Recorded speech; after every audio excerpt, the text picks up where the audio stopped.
plot thickens. Blake Cousins, welcome back everybody from around the world. We have a special update in tonight's episode in regards to the phenomenon and possible cover-up by Google Earth.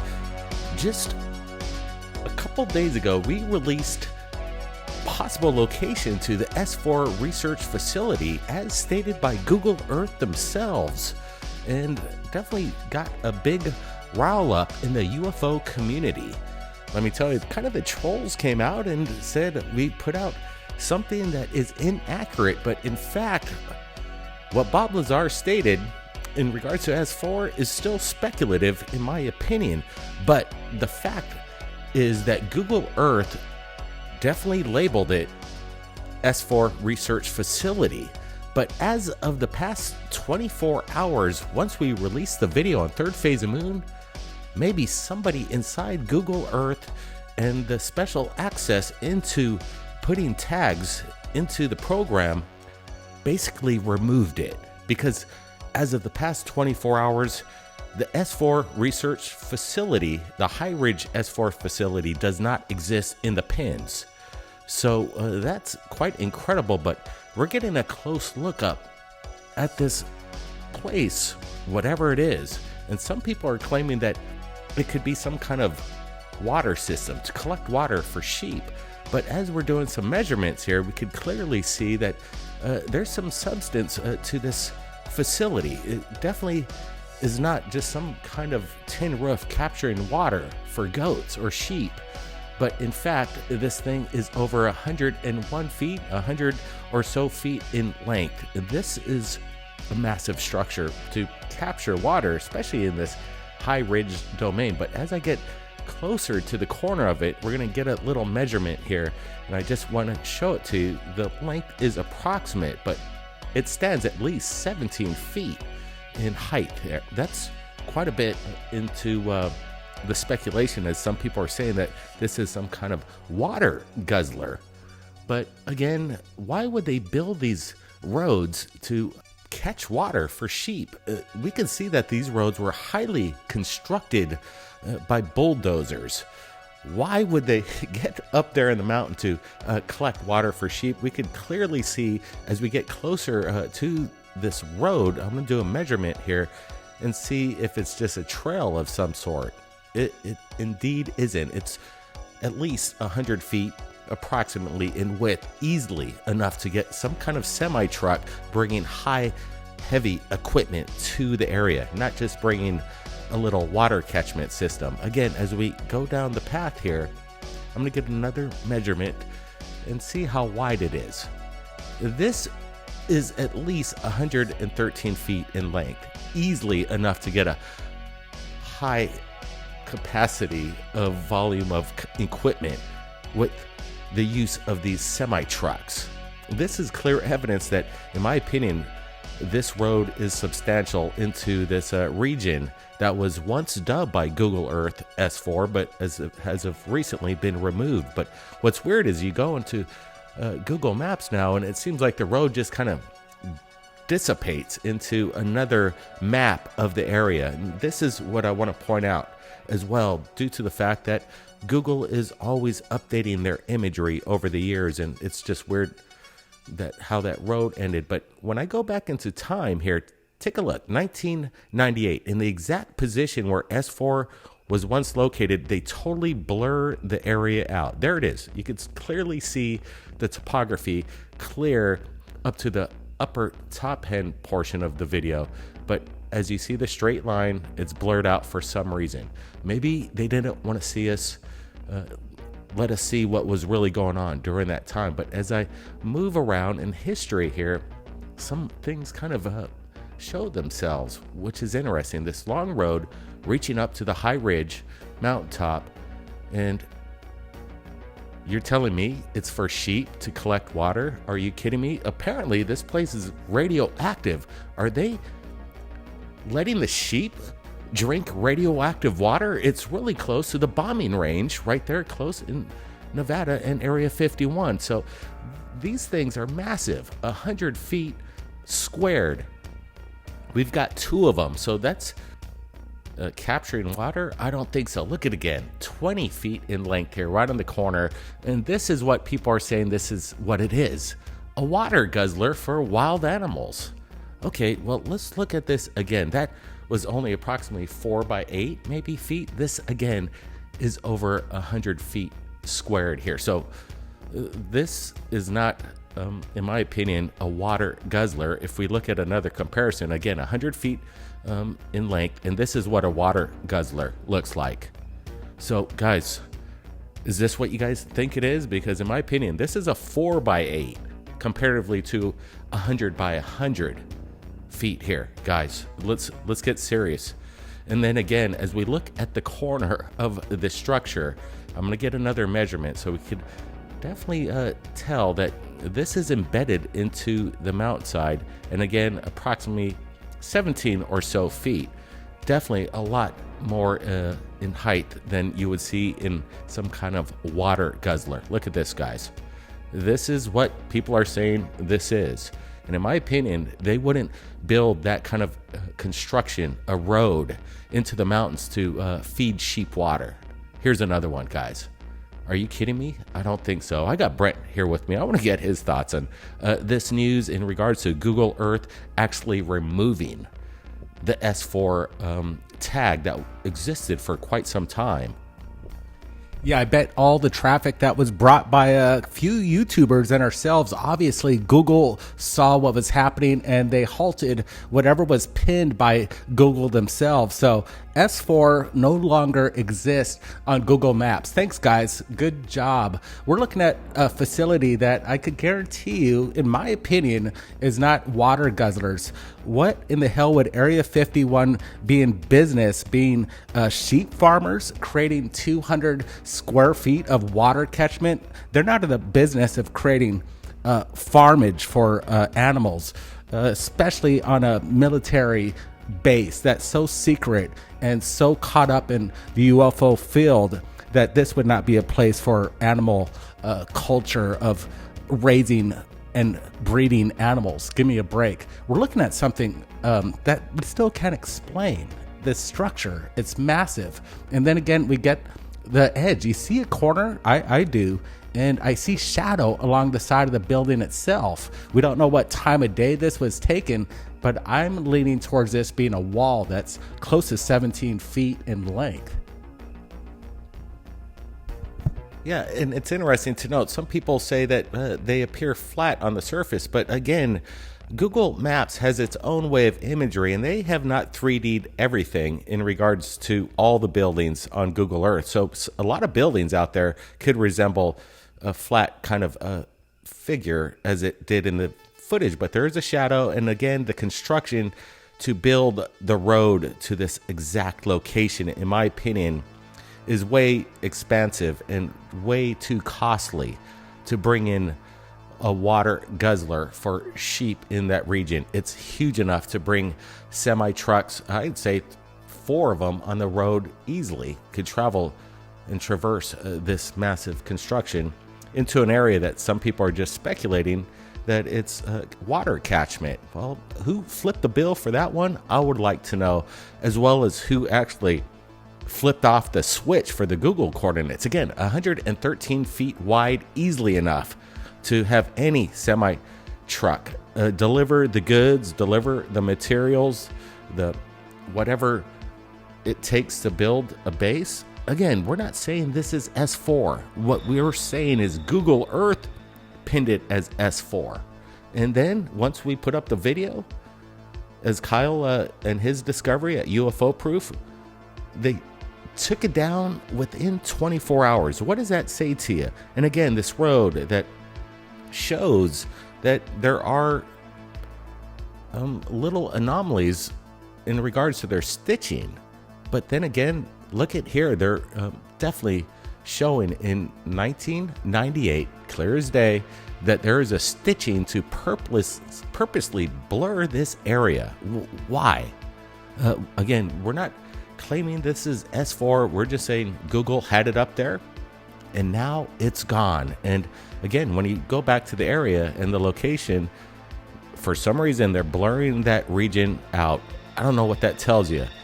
But then again, we're looking at 2010, and the road, there it is. Everything's unobstructed, and again, with no S-4 tags anymore. But I don't believe it's for the sheep, guys. I don't think this is a water catchment for the sheep or any kind of water guzzler. Whoever flipped the bill for a water guzzler up there needs to be fired and tell me where my taxpayers' money's going. Because in my opinion, whatever these structures are, they have some girth to them. You could see the shadows very clear on this one bottom portion of the building. And again, we did some measurements. It's 100 feet by 100 feet, and then approximately about 20 feet tall at this point. Again, we have to say it doesn't resemble a water guzzler like this for the deer here. Guys, are you seeing what I'm seeing and some of the speculation on YouTube about this discovery and simply calling it a water guzzler, or that this pin was put in by some random person? Random people can't go around pinning places on Google Maps. Otherwise, you would have all kinds of fun names for all kinds of pins. No, somebody has special access. And again, this isn't a water guzzler. This is a 4x8 comparatively to a 100 by 100 feet. Brent? Yeah, going back to that pin message, everybody, we keep seeing comments. People actually believe that you could do this. Hey, everybody in the entire planet, we're calling you out right now, and this will be great. Name any facility in Area 51, third phase of moon base, and we'll really look forward to sharing that evidence that you could actually do it, where in fact you can't. So give it a try and let us know. Absolutely. Yep. It's not easy to just pin placement for the world to see. And at the point we shared it with everybody on Third Phase of Moon, everybody could go to that exact location and see for themselves it existed. And now it doesn't. So the plot thickens as usual, and we're going to try and get to the bottom of it. Again, we're not saying this is S-4. We're just saying that Google labeled it S-4, and when we put the video out, it's down. Now, as the S-4 basically enigma continues, there has been coordinates that have been submitted to us over the years of other suspicious locations in the Area 51 area. And I want to bring you to attention once again, because people are combing this as of the past day or so, as Third Phase of Moon revealed the possible S-4 location according to Google Earth. But there are other locations, as people have found in the past years, of a possible other location suspiciously that resembles what Bob Lazar stated as well. Again, we got to get Bob Lazar on and see what he has to say, and he could dismiss this one way or the other if indeed he's telling the truth. And that's what we want to find out. But as we get closer to this ridge mountain, again, in close proximity to Area 51, we can clearly see two entrances into the mountainside.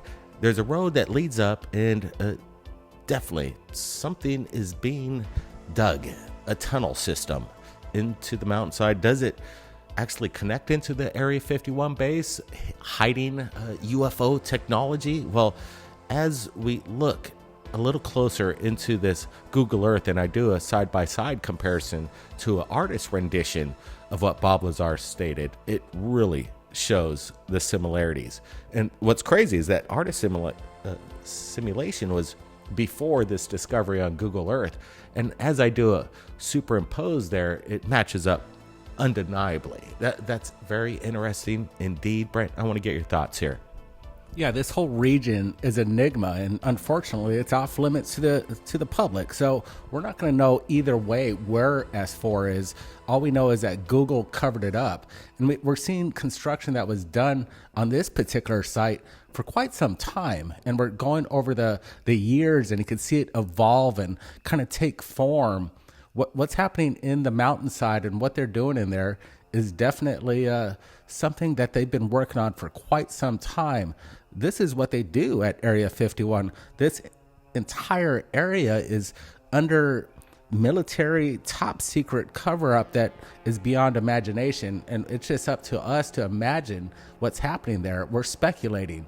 But what we're seeing here is proof from Google that they are definitely using underground bunkers to hide something, and obviously they would. They need to protect the United States national security interests. Are they flying UFOs out of here is a big question.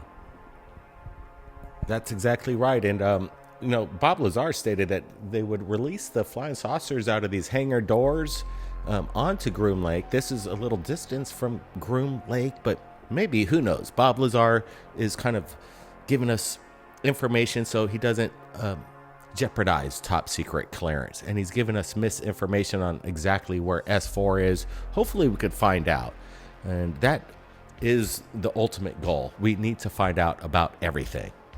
So let's get over to another subject in regards to a video that we posted a few days ago in regards to a weird sighting captured in stereo vision as the Leonard comet approached Venus, and then something appeared to be possibly blocking solar rays.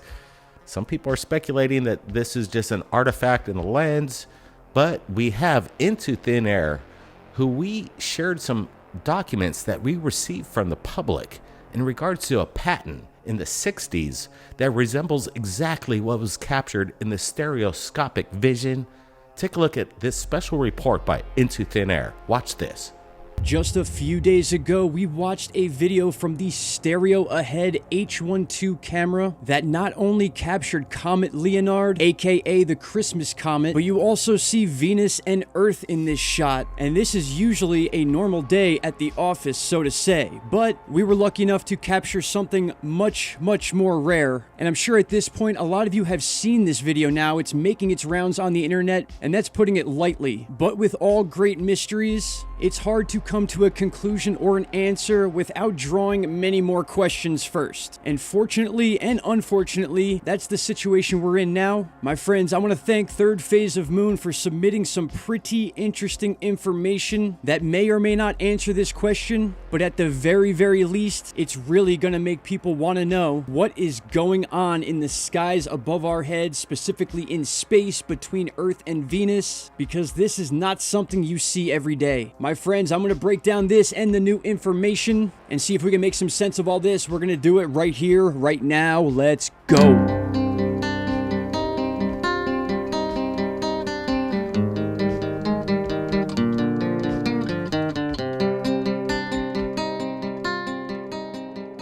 My friends, welcome back. It is January 3rd, 2022, 8:57 p.m. And just a quick recap on what you're looking at here. This is the Stereo Ahead camera. It's one of the cameras that is out in orbit in space that films different things, specifically the interaction that Earth has with other planets, other things. You can see Venus in this video. That is because this time of year we are closest to Venus. And of course we have Comet Leonard, or the Christmas comet, flying into the scene. That's rare enough. And then of course we have, by definition, our unidentified object that flies in from behind Earth and then looks to release this giant force field. And you'll see that in just a second as that object crosses Earth, and that flash. Now you can see that parachute, that force field, whatever this thing is. It looks absolutely incredible, and that is what we are trying to figure out. What is it that came in from behind the Earth and then extended this barrier or force field, whatever it may be? It may not be any of those things, but nonetheless, this is some incredible footage. Now, I want to bring in some information, and I was given permission to use by Thirdphaseofmoon. They discovered these documents and what seems like a patent for some sort of sun simulator. Now, before you do the forehead slap, I want to be clear that we don't have an exact answer for what this could be, hence the more questions than answers part, but it's safe to say it doesn't take a trained eye to see that we may be onto something here. Now again, we're not saying that this is absolutely a sun simulator, but what we are saying is that we've had plenty of times in history, specifically this patent you're looking at is from the 1960s, for different technologies that did have the idea of putting a sun simulator into space.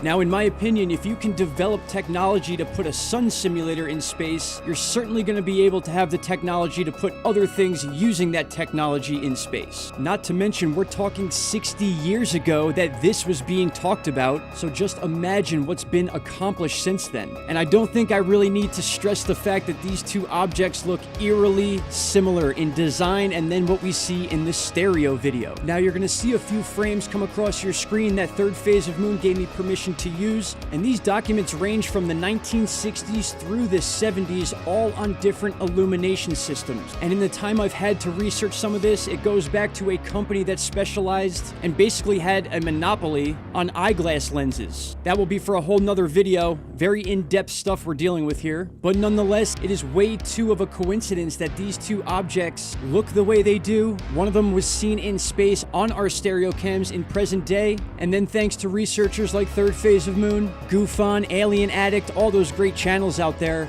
we now have the ability to see these documents and get an idea of what's been on the table as far as technology and different ideas they had as far back as 60 years ago. My friends, there is a lot more to dig into on this. I want to leave you guys with this information first. I want to know your thoughts. I want to know what you think about this. Maybe even some of you have some knowledge in that sun simulator type technology or anything similar to it. As I said before, we may be raising more questions than answers, but this is part of the process, and I'm definitely happy to be a part of it. I want to thank Thirdphaseofmoon one more time for allowing me to present this stuff to you guys, and I gotta say, this is some crazy stuff. I want to thank Into Thin Air for his follow-up in regards to this evidence.